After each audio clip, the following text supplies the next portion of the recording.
commune ya Selembao na quartier Inga, ndeko mobali moko amibomi esika atekaka.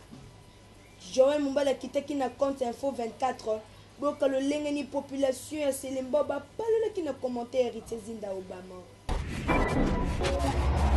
Balobi tambola na mokili omona makambo awa tozali na komini ya Selembao ndeko mobali oyo bozali komona babomi ete kasi ye moko asili na komini Diembika. Selon population bapoateli biso ke akendaki ko engrosser mwana ya soda yango wana tango mwana ngo akufi ye pe asilaki na komini Diembika. Obi komina semba. So fanti ka boye ko maison ya fori maison la e amola bo komini Diembiki na kati. Biso pe to comprendre biso pete. Tetinga sela ngami toyo kike asente mwana ya soda. So ba soda ba so lukisa e. Amoni ye ba bongo ya bomoni ke amite Diembiki na e. Ba kima baba ba bande ko la ala na maison. Na Diembiki ko maison ya pour la maison la e amoni ebembe na kati. Ya ba konjamba ka ba tele biso kambo do ko pate papa. Ya moeza la te. Na sana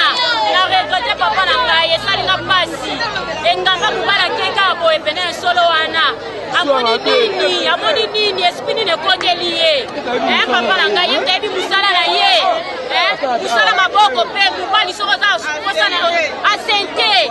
kubali kitoko yebi musala te kubali te papa na regrette sanga pasi frère chéri keka boye na regrette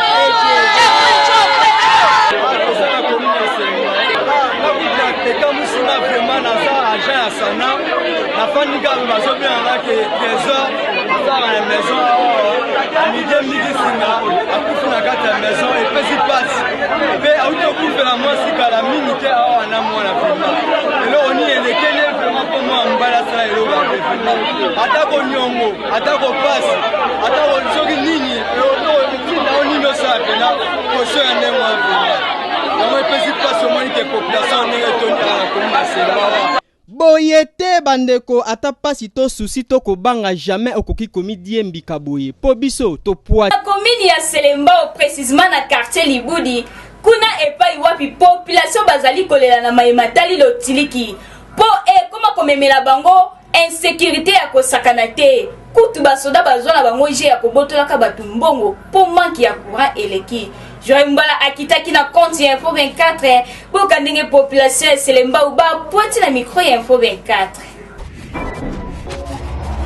Awa tozali na komini ya Selembao na quartier Libudi. Population bazali kolela na mayematali lotiliki poko zanga courant e memeli bango insécurité ya kosakana te. Kutu selo population balobike ba soldat moko bazwa na bango je ya kokalaka batu kobotolaka batu ba telefone na bambongo kaka na insécurité ya courant. Boyo kandenge bango moko ba poati na micro ya info 24. Toza semba maka série penza amwa teza 4 mbila moko boye balekaka batemaka awa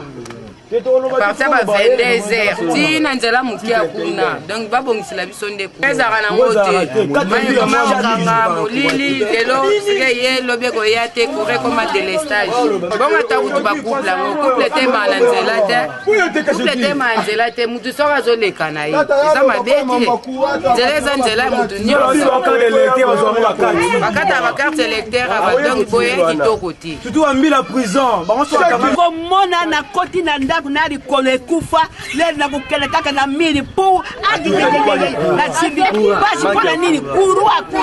mai nde bien kasi kurua papa tozana kurua 4000 soda po ba soda kutambulaka mwana oyo soko tindi na balabala bakangiye nini mubulu bongo butu wana tolbingi yango te olosika de leke bakati yango kurua bakindira biso kurua basigezali topeta mbongo bo ba député batima na bango to batila ka biso basinga na likolo bongo tokosala nini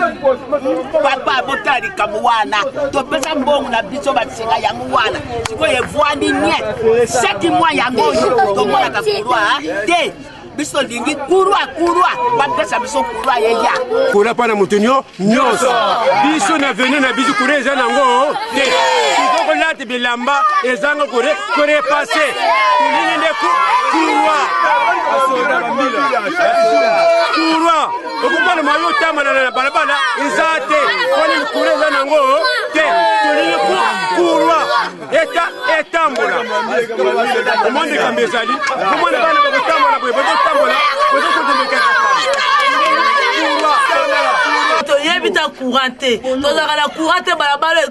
bona le tolie molili papa yokela biso mabozongisa biso ta bakuratala basingo batia biso bamonima ya pamba kolamba kaka makala tolembi tosenga nde botia biso éclairage emona tosalela te bakura batia bato bamonima ya pamba tv yango esalaka te eloko eza te oyokela biso mabozongisa biso ata courant na ndako mwana bebe bazosenga mo éclairage ezala tovivre sa éclairage molili na quartier toyebi to badepute oso ya ndenge nio batia biso na selemba courant ezalaka te balobelaka biso te yango tozo bapapa oyokela biso bozongisa biso ta bacourant ta batv yango bantele biloko eza te courant eza te bapolisier bayaka mingi kokanga baso zama na ntango moko tardive ekoma lokola neti ye na bango ya kokangela bato kokanga bato en général koto tozali omona wapi baba mobima likolo kura kitoko na se kura ezalaka te ntango nyonso tu molili na molili tala tinali oyo ntango nyonso tu bamama baya kosombaka evida bazobotola bango mbongo lere nyonso tu kodeklare na basoda na bakulula kaka na tinali oyo obotola bango mbongo tokoki lisusu te bakonza mboka bazwa disposition mpona likambo ya kura molili chaque fois nde yango ezonyokola biso na balabala chaque jour ata kutala kati ya lipango kokanga bana na biso bazala 4 bakutala na prison kasi na tinel basoda na biso bawutaka prison kokanga bato kobotela bato bambongo patrouille ebandaka 22h ya biso patrouille ebandaka 19h baboyaka kobima direction munene bayaka ya tinel mpo bamere so batindi bana bato babotola ba bambongo elo tokotelemela so makambo ya courant courant badepute bayaka bakosaka biso